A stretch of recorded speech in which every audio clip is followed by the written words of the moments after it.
அடுத்த வீடியோ பாருங்கள். பிஜிடிஆர்பி தமிழில் 2000க்கு பிறகு வந்த சிறந்த கவிதை தொகுப்புகள்.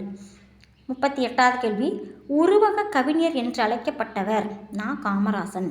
39வது கேள்வி, புதுக்கவிதை உலகுக்கு ஒரு புதுப்பாதை அமைத்தவர் காமராசன் தான் என்பதை மூர்ச்சை அடைந்தவன் கூட மறந்துவிடக்கூடாது என்றவர் வைரமுத்து. அதாவது புதுக்கவிதை உலகுக்கு ஒரு புதுப்பாதை அமைத்தவன் காமராசன் தான் என்பதை மூர்ச்சை அடைந்தவன் கூட, மூச்சை அடைச்சவன் கூட மறந்துவிடக்கூடாது என்றவர் வைரமுத்து சொன்னாராம் காமராசருடைய புகழ. 40வது கேள்வி, காமராசனின் கவிதை நூல்கள் கருப்பு மலர்கள், சூரியகாந்தி, தாஜ்மஹாலும் ரொட்டி துண்டும், சஹாராவை தாண்டாத ஒட்டகங்கள், இதெல்லாம் அவருடைய நூல்கள்.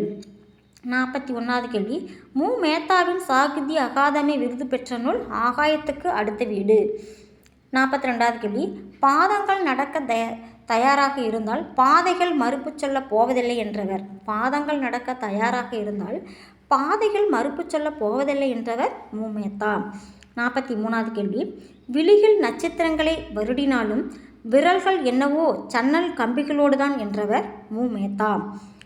44வது கேள்வி, புதுக்கவிதையின் பரவலுக்கு பங்களிப்பை செய்தவர் என்று சிற்பியால் பாராட்டப்பட்டவர் மேத்தா. புதுக்கவிதையின் பரவலுக்கு பங்களிப்பை செய்தவர் என்று சிற்பியால் பாராட்டப்படுபவர் யார் அப்படின்னா மேத்தா. இந்த வீடியோ உங்களுக்கு பிடிச்சதுன்னா லைக் பண்ணுங்கள், ஷேர் பண்ணுங்கள், சப்ஸ்கிரைப் பண்ணுங்கள். நன்றி, வணக்கம். கமெண்ட் ஏதாவது இருந்தால் போடுங்க.